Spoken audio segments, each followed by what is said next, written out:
What's up, everybody? It's the Political Brown Kid, and I'm back with another Hollywood in black and white. And unfortunately, this one is on a reboot of my favorite television show, and that would be Good Times. And to no surprise, it's on Netflix. No surprise, I told you all about the Netflix platform, but we'll jump right into it. I won't ramble. I take no pleasure, but before I start, let me say this. I take no pleasure in watching some of this stuff. I already knew what I was going to see. You could see it from the promos. When you turn on YouTube, you can see it from the trailer, what you're going to see. So some of this stuff that I watch, I really don't want to watch. I didn't want to watch Monsters Ball, but I watched it. Actually, pretty decent movie, but I didn't want to watch it just because of how they do black people in that movie. And I've already gone through Hollywood in black and white on Monsters Ball, so check that out and you'll see why. But I definitely didn't want to watch Ghetto Gaggers, but I did. I watched a few of those content. That's not the type of stuff that I'm into, trust me.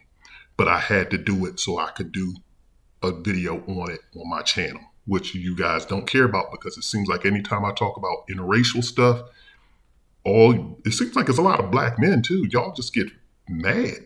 Y'all just are in love with white people for whatever reason. But I digress. So unfortunately, I knew what I was going to see when I watched this cartoon of Good Times on Netflix. And I tell you, I hated every minute of it. And what surprises me most is that I'm not surprised that Seth MacFarlane is involved in this. White guy. White people are going to allow you to do any kind of buffoonery you want to do. They encourage it. And so I'm not trying to say he encouraged it, but they're not going to push back and be the moral compass for black people. They encourage you to make a mockery of yourself. I'm not surprised that Slink Johnson was involved in this. He's an embarrassment on this one. I actually did like Black Jesus. He's an embarrassment on this one. I'm disappointed that Bernadette Stannis is involved in this. Jimmy Walker is involved in this because I've seen their names in the credits. I think I've seen DeBrat's name in the credit. JB Smooth, I'm surprised that you're the lead in this. And I'm just really surprised that I think Wanda Sykes' voice was heard in an episode. I'm just as surprised at the people who participated in this. And so without further ado, let me just talk about the talking points. Number one, when you watch the original Good Times, the real Good Times with John Amos and Esther Roland and company on the show, they may have been in the projects. They may have lived in Cabrini Greens, right? But the one thing you saw was James Evans was a disciplinarian. Florida was the moral compass of the household, provided the spiritual and emotional nourishing. James provided the discipline and the guidance. They were still poor, but they had standards. You had Thelma had standards. Even though they portrayed Jimmy Walker as being, a guy that continually had to repeat grades, he wasn't involved in street activity. He was a good kid that liked to paint. And of course, we all know Michael Evans. He was the young revolutionary, and it was kind of destined for him to be, a politician or lawyer, so forth. And when you fast forward to this new cartoon, this buffoonery of Good Times, and I think it's called Black Again. It's the descendants of those people, and now they're back in the ghetto. Because remember, at the end of Good Times, the episode was End of the Rainbow, and they all made it out. They all moved into the same apartment building. JJ went on to someplace else. They all made it out of the ghetto. Now their kids are back in the ghetto because, of course, they can't make good times without having black people struggle.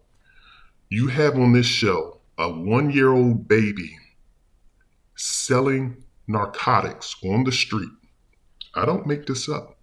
A 1-year-old baby, the youngest Evans, the father kicks them out of the household. The father, I guess the descendant of the Evans, I forget his name, he kicks the baby out of the house for selling narcotics.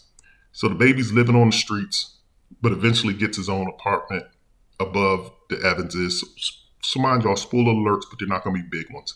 So the baby's selling narcotics on the street.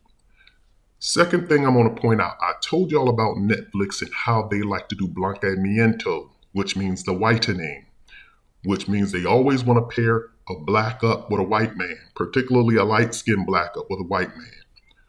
When you watch the very first episode of this Good Times reboot, the baby, a car pulls up, and of course it's a white guy from from a rich part of town. He looks polished, and in the passenger seat, because he has to lean over to do the transaction with the baby, is a light-skinned black female with the white guy. So of course she can't be in the hood because she's light-skinned and she's pretty. They made her pretty. They gave her a real small nose. They gave her plump, supple lips. They gave her probably about double D, if not triple D, breasts and thick, smooth legs. I don't make this up. And you go watch the very first episode if you think I'm lying. And they give him this female. If you notice the other females in the movie, in this Good Time series, you can watch it from front to back, from episode 1 to episode 10. All of the rest of them are brown skin, in the ghetto, because they associate being dark with being in the ghetto, and they all have wider noses. So they gave the black girl that the white guys with, they gave her very European features and made her very sexy and appealing. And they stuck to everybody else and put just the big fat girls in the ghetto, made them big and brown. I don't make this up. And the one that's playing, I don't know, I guess the one that would be Thelma's equivalent on the show, they just made her a little skinny, straggly. They just made her just look kind of whatever. They have on this show, there's an episode where the women are also twerking for white men. I don't make this up. So they're talking to the young Evans girl, and so she's dealing with her first time getting her cycle, should I say. And so now she's coming to womanhood. So she meets these hoochies standing on the streets with the big eyelashes, big breasts, big behinds. And so they all start teaching her, they like, you're not a woman. You don't look like a woman. So then the girl tries to rebut that by like, I'm not trying to be out here for these, for the white patriarchy. And then all of a sudden the stripper poles come in. The women start dancing and twerking. Then they have all of these white men surrounding them, wearing these masks, and they're cheering the black women on. And then the young girl, I guess that would be the Thelma equivalent of the show, she's now like, I want to look like this too. So then she transforms into this big-chested, big-bottom, big-lipped thing. And I don't know if she starts twerking for the white guys, but she's on there, and then her mother comes, and the scene just kind of disappears because everything pops back to normal. Once again, it's always about, you can't have a show without them putting in an element where they're taking the black woman and just sexualizing her to the white man. Not one relationship on that show dealt with a black man and a black woman, except for the two main characters. And of course, J.B. Smooth's character, who's the patriarchy of the Evans family, he is super big. He's big. They always got to have a big fat black dude or big fat black woman. They never make y'all look sexy and appealing in these shows. On this show, they don't make the white women with no lips. They give the white women sexy, supple lips. Watch the show. They're all thin. Watch the show. And the black women, that are on there, they're chunky. They're not athletically built. Even the main character's wife, she's somewhat in shape, but they gave her like thick thighs. She has a thick bottom and thick thighs. So she's small up top, big at the bottom. I don't make this up. And he has super big lips, ignorant as hell. They got a singing cockroach. I think that one was played. I forget who played that cockroach. I don't know. I want to throw out a name, but I'm not going to throw it out. But they have a singing cockroach. All the while they're talking about plucking cockroaches out of the cereal boxes, plucking cockroaches out of here, singing with cockroaches.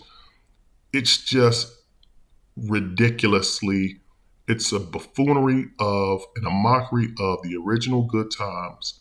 And not even that, it's just a mockery period of black people. Here we are in 2024, black people are traveling living middle class lifestyles, and they still want to project us like this.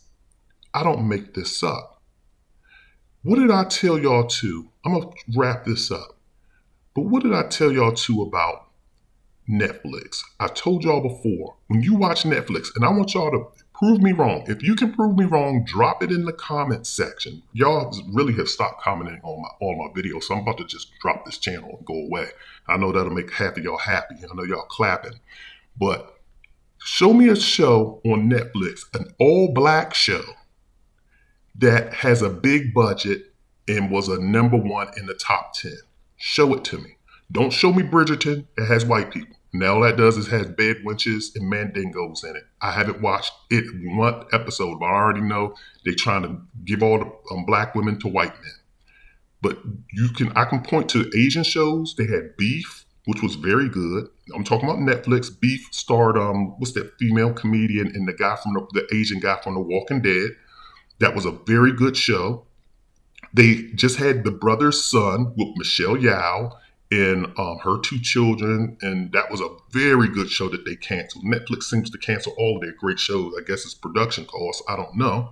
But you just had 2 great Asian shows. They do, of course, they have white shows that are on there. They're big budgets, Obliterated. They do produce white shows out the yin yang. Just show me a black show on Netflix that has a big budget, explosives, excitement, adventure, kung fu, whatever you want to call it. Just whatever kind of excitement or big budget that you can find. They don't have one. All they're going to do is give you this buffoonery. Good times with some roaches, singing roaches, black women sexualized for the white man on a black show. And this man's driving around in a taxi for a living. And not to say that there's anything wrong with taxis, but it just goes to show you that we do this to ourselves because you look at the people that are involved. And matter of fact, too, I have to mention Stephen Curry. Steph Curry is involved. He's the executive producer of this trash. I don't make this stuff up.